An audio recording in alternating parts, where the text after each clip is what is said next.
Hey guys, welcome back to another episode of D&D Quick Shots. We're taking more Reddit questions. Today's question, I have mainly done published adventure campaigns and I want to branch out and make my own one-shot. But I'm not sure how to do that. Any tips would be great. So this one's pretty fun. I enjoy one-shots. They're a whole different ball game into themselves. So stay tuned. Definitely let us know if you have any questions. Like and subscribe. It's your first time here. Let's get into it.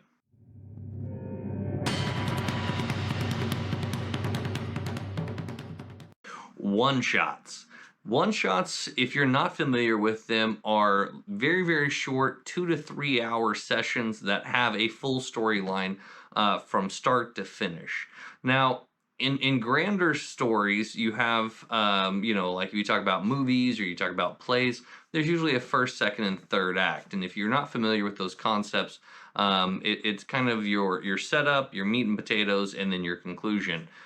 That's a really good concept to try and build out, and each of those sections should have one basic concept. So your setup, let's use an example. One of my favorite campaigns that I ran, I had a one-shot mixed into.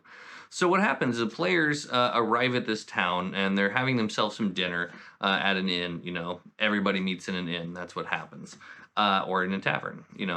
And what ended up happening is they start hearing a ruckus outside, and they see a lot of the people inside get up and start to rush out the door. And as all the players rush out, they take a look and they see down the street that there is a crowd gathering up around this house. Now, what makes it stand out is that there's actually two large tribal, full-bodied orcs who are banging on this door trying to get in.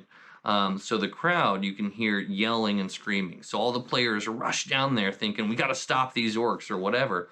And then as they're crossing the crowd, I had them roll a perception check, and they quickly start to hear the crowd chanting, get him, get that SOB, so on and so forth, right? The crowd is hoping these orcs get into this house, which that's a jarring concept. Wait, what is going on? So once they actually get there and start finding out what's going on, they kind of wait. Orcs break into the house. They follow in real quick. One of the players, luckily, could comprehend languages, and they could hear what turns out was the mayor of the town, conversing with these orcs. Now, the orcs, I guess, had been, it's not I guess, I set it up. The orcs had been, providing protection for the town, and they were supposed to be in trade, receiving food, receiving supplies, so on and so forth. So it was basically a trading scenario that was set in place between the orcs and then this mayor. Well, the mayor wasn't following through with what he said he was going to do, so now the orcs are reverting more back to their tribalistic ways. So the players now had a scenario in their head that they had to figure out.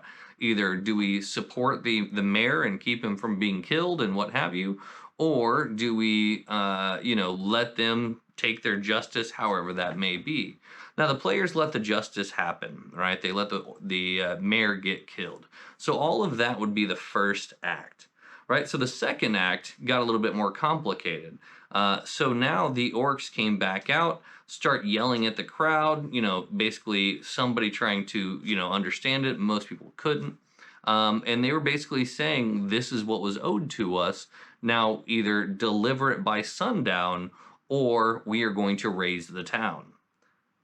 That's the second act, right? So now the players have a complication they have to figure out. They have to decide what they want to do and how they're going to accomplish it. So they spend a good portion of the time trying to locate supplies and try to figure out, hey, A, B, C, all this stuff goes together. By the time it came towards the end of sundown, they didn't accomplish half of that. They didn't send anybody out to parlay with the orcs. They didn't actually try to decide any conversation pieces. Instead, it's we got to get these supplies or they're going to raise the town. And unfortunately, they didn't get the supplies.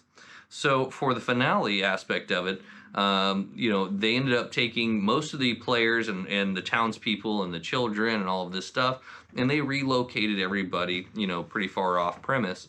And a few of the players stayed behind to offer amends, ask for more time, all kinds of different things. And it ended up being a scenario where the best orcish warrior, basically challenged this player, for a duty, a duly honored tradition of combat. And if the player won, then the orcs would leave it as is, but they would no longer protect the town. If the orcs won, the town was theirs. So the combat commenced, and that was the Act 3. That was the finale. And luckily, the player was able to squeak out with it. It wasn't a crazy combat or anything like that, but it was very thematic for them. So once the player won, they offered them more time. They did still provide the rest of the supplies, and everybody went away happy. So that was a 3-act piece that made things really interesting. So how to put together the entire one shots is very, very simple like that. You set up the first act, where it's kind of putting the balls in motion. You set up the second act, which is going to be how are they going to contend with the issues that ran happening in the first act. And then the third act is final and conclusion, and how does everything come through. So I hope that helps out with figuring out how all of the sessions should line up when you're running a one shot. That general theory and layout works really well, because it gives you very simple options in how the players decide to proceed. Now, when you're running a one shot, you definitely have to be able to focus on improvising. So if you have questions on improvising, definitely check out one of our earlier videos.